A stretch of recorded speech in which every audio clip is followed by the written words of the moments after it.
Whilst incredibly popular today and the biggest grossing franchise in the world, I don't think it can be quite emphasized enough how huge of a phenomenon Pokemon was back in the 90s, and I was all in for it. One of the biggest reasons for turn-based JRPGs becoming more well known in the West, aside from Final Fantasy, Pokemon is less of an ongoing series and more of an inevitability. Trees will grow, flowers will bloom, and Gamefreak will release 2 games, quality product or not. Before going ahead for that though, let's go back to where it all started, with Pokemon Red, Blue, and Yellow on the Game Boy. The game starts with Professor Oak's spiel about the world of Pokemon, and you're off. Venturing into tall grass alone is a no-go, which makes me wonder how anyone who isn't a Pokemon trainer goes anywhere in this world. Are they just doomed to their own little towns under the threat of Pidgeys pecking you to death? Anyway, Oak takes us back to his lab and lets us choose between the classic trio: Bulbasaur, the grass type, Charmander, the fire type, and Squirtle, the water type, my favourite out of the 3 being Squirtle. This and the battle against your rival gives you a little taste of how the game's combat works and the rock paper scissors-esque style of the type matchup system, although this will become more complex as the game goes on. One of the big things that I really have to praise Red and Blue for is the lack of mandatory hand-holding present. I suppose it's my memory of later generations clouding my judgment, but I was fully prepared to get the government-mandated catching tutorial. But it never came, which really caught me off guard in a good way. Getting to Viridian City, there are already 2 great motivators to continue on set up in the very first town. The inaccessible Pokemon Gym and League just to the left of the city gives you an extra goal to work towards, and keep in mind aside from building up your Pokédex. If you decide to wander over to the League building, you'll get an extra battle with your rival, who's added a couple more Pokemon to his collection, meaning you get more time to get to grips with the battle system very early on. For this run through, I'm also going to be doing a Nuzlocke run to keep things more interesting. For those who don't know, it means that you can only catch 1 Pokemon per area. If you lose that encounter, no Pokemon for you, and if a Pokemon faints, it's considered dead and you have to release it. There are other optional rules, but these are the main ones to go by for a Nuzlocke run. By the time of getting out of Viridian City, I had my Squirtle, Squirtsquid, Luffy the Spearow, and for my friend, you know who you are, no I'm not starting One Piece, it's just not happening. Hillary the Rattata because... Pokemon Go! Flappington the Pidgey, and Tony the Metapod. He looks like a Tony. After quite a bit of grinding to get Tony into a Butterfree so he can actually do something other than harden, it's time to fight the first gym, the Rock-type gym with Brock as its leader. The levels of his Pokemon are without a doubt the highest you'll have come across so far, which makes him quite imposing, but the game has done a lot to actually tip the scales in your favour, especially if you pick Bulbasaur or Squirtle, both of which are good against Rock.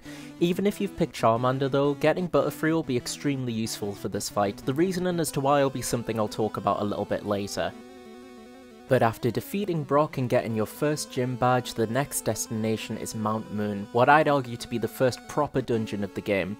I don't count Viridian Forest personally. At this point I had a full party for the first time. Sure, there were a couple losses along the way. Rip Hillary and Flappington. But regardless, I felt like I was ready for anything. I was not ready for anything. This is where the game introduces you to Team Rocket, a bunch of criminals who use Pokemon for the sake of profit. Now this is a fine introduction to them in and of itself. For the purposes of my run through though, it was nothing short of a massacre. Literally every one of my Pokemon were beaten by a Hyper-Fang happy Raticate. Except for one, Tony.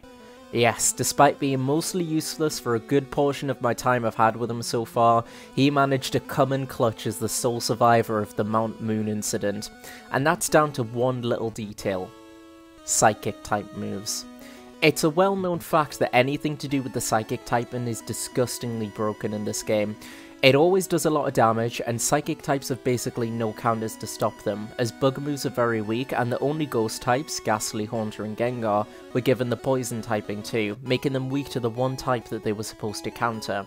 Regardless, I made it to Cerulean City and fought the next gym leader, Misty, the Water type leader, who has a Starmie, which shares the Psychic typing, making the fight pretty tough, but not an impossible difficulty curve.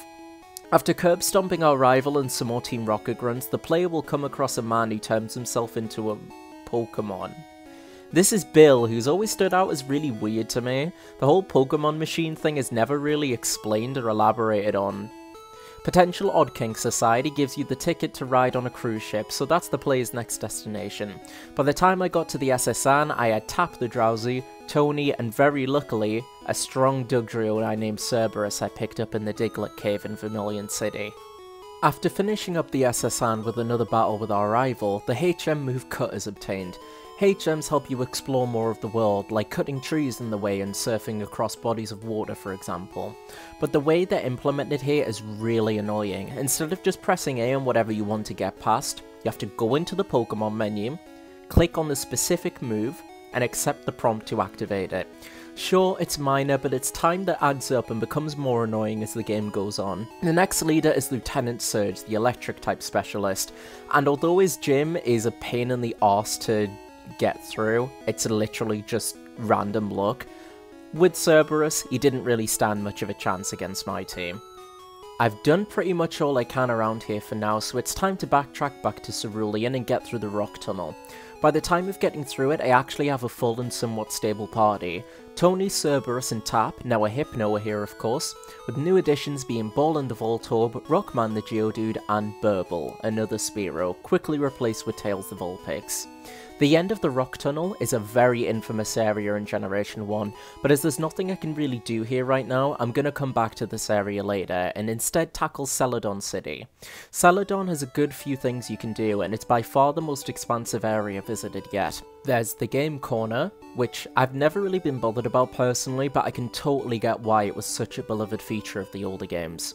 The department store has many valuable items, such as TMs for powerful moves, different stones for evolving certain Pokemon, and drinks to give to thirsty guards who won't let you move from town to town in a shitty, petty abuse of power.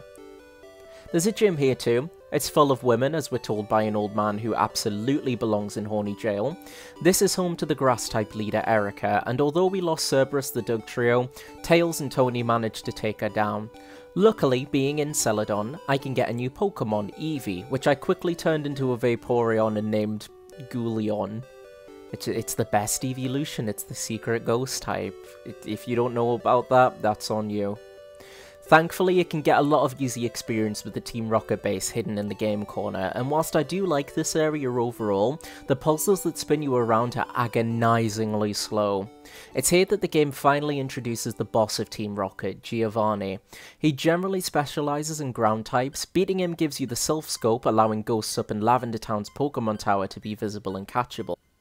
Ah yes, the land that spawned at least 700 creepypastas. And yeah, it's pretty spooky, especially compared to the rest of the game, with some aspects of it being quite dark. People being possessed by spirits after blood, and the boss of the Pokemon Tower being the restless spirit of a Marowak who I believe was just straight up killed by Team Rocket. Beating it in a battle puts its spirit to rest for some reason. I'm still not sure why that makes it go to rest. Surely that would make it angrier if you're trying to fight it. But anyway, by doing this you can rescue Mr. Fuji, who gives you the flute in order to wake up and move the Snorlaxes that are getting in the way of some routes. After beating Erica and the spooky events in Lavender Town, it's mostly pure trainer battles from here, although there are two ways to get to the next destination, which is Fuchsia City. You can go along the sea route to get there, or go along the cycling route. Either way is plagued with hostile trainers, but it's nice the bike isn't strictly mandatory to finish the game, although you'll definitely want it if you want to get anywhere in a timely fashion in Kanto. Since battles are at the forefront in these sections, I want to quickly touch on the battle menu itself. Now, I get it's a Game Boy game, but a lot of the sprites look really weird or just downright ugly in my opinion. And this goes for the game in general, not just the battles, but the sound effects can get really aggravating to listen to when going on for long play sessions. In Fuchsia City, the main draw aside from the gym is the Safari Zone, basically a big area with tons of rare Pokemon, except you can't properly battle them. You can throw rocks to make them easier to catch but more likely to run away, or throw food to increase the chances of them staying, and catching them with Safari Balls. For a Nuzlocke, I found this place a bit tricky to decide what the rules should be here. As the areas aren't specified, I just decided to get the first Pokemon that I managed to catch and leave it at that. However, tragedy struck fighting Koga, the gym leader. Tony the Butterfree, that I've had since Viridian Forest and the last member of my original crew, was horrifically struck down by a wheezing sludge bomb. This does make me want to bring a criticism I have for Red and Blue, however, and that's the lack of variety and placement of certain Pokemon. I'll start with the former point first. There have been multiple points in my run so far where I've had no choice but to catch Pokemon that I've already had before, which, especially if you're catching Pokemon to complete the Pokédex, seeing the same wild mons over and over gets really fucking boring. As for the latter point, quite a few gyms and later league members have a good few Pokemon that don't match up with their type theming at all. If it's specified that a certain gym used multiple types, hell yeah, would very much be down for that. But in the instances I just mentioned, it feels like they just didn't make enough Pokemon to fill up a few trainers and a leader and just slap together a few others that are barely related. Like Celadon, Saffron City is also a big Team Rocket base that you have to take down, and honestly, it's more of the same of Celadon except bigger. You even get another fight with Giovanni with a slightly improved team, this time rewarding you with a Master Ball for winning, the best one-shot Pokeball that lets you catch anything instantly. As well as this, you're also given 2 Pokemon for free. In the Silph Co building, you're given a Lapras, a very strong water type, and for beating the Fighting Dojo, you can choose between Hitmonchan and Hitmonlee, the latter being my preference out of the two. They won't be much use to you for the actual gym though, since Sabrina is a Psychic type leader. Now I mentioned early into the video a couple reasons why Psychic is so broken in this game, but I only went into detail on one. The second is due to the special stat. In later Pokemon games, this is made up of 2 separate stats, Special Attack and Special Defense. However, this was pulled together as just Special in Generation 1, meaning that they're both very bulky and deal a fuck ton of damage, making them pretty terrifying to fight at any point in this game. One of the last of the brand new areas in the game, Cinnabar Island. Head into the Pokemon lab and they'll take away a fossil obtained in Mount Moon and turn it into an ancient Pokemon. In this instance I chose the Helix fossil, which turned into Omanyte. You can't enter the gym just yet though, so the only option is to make your way through the Pokemon Mansion in order to get a key into the gym. And this place does a really good job of further world building, referencing a mysterious Pokemon Mew being studied and being used in order to create Mewtwo, both of who are now long gone from the mansion. Blaine is the leader of the Fire-type gym who was very quickly clapped by Goulion. Honestly, with the abundance of water types, I reckon he should have been put as an earlier gym leader. Whilst it's true you can fight the gym leaders out of order, and that's an aspect of Red and Blue that I actually really like, most people are going to have to fight Blaine as the penultimate gym leader. Coming full circle, the player finally makes it back to Viridian, with the gym finally open, with who else but Giovanni, the Team Rocket boss, as the final gym leader. Which really makes me question, like, are there any background checks for this shit? Can, like, anyone just walk up and be like, hey, I'm gym leader now? Anyway, with a mafia boss being beaten by a stupid baby idiot, that's me, he surrenders and vows to never do a crime again. Yippee. The only thing left in the way of the Pokemon League is Victory Road, a final gauntlet of tough trainers and a good, well I say good, it isn't really good, dollop of tedious strength pushing block puzzles slapped in for good measure. Anyway, that's all in the past now. My team is Longio the Hitmonlee, Bolin the Electrode, Rockman the Graveler, Flaunt the Victory Bell, Goulion the Vaporeon, and Tails the Ninetales. And I lost at Lance. I was so close, only to fall right at the end. I came in underleveled, I underestimated the league, but in my opinion, a Nuzlocke doesn't have to be over until all of your Pokemon have been released, and I have Pokemon reserved in the PC. It'll take a while, but it looks like I'm gonna have to grind me a whole new team. Oh my god. And though it took a while, I managed to do just that. So now I have for my new team Frank the Executor because Yoshi the Lapras, Hermes the Golbat, a muck that I wanted to call Mr. Blobby, but I ended up spelling it wrong by accident and ended up calling it Mr. Blueby, which is an even better name in my opinion. Lapo the Venomoth, and finally Duolingo the Dodrio. First up in the Elite Four is Lorelei. She claims to be an Ice-type specialist, but she mostly just uses Water-type Pokemon with some Ice moves mixed in. You claim to be an Ice-type user, yet I see a lot of Water Pokemon. Curious. Bruno, the Fighting-type specialist, but also uses Rock types. Agatha, the Ghost Granny, with some Poison types mixed in, makes sense, they're still pretty spooky. And finally Lance, the Dragon Master. But with only dragon types being Dratini, Dragonair and Dragonite, he uses anything that looks vaguely dragon-like, such as Gyarados for example.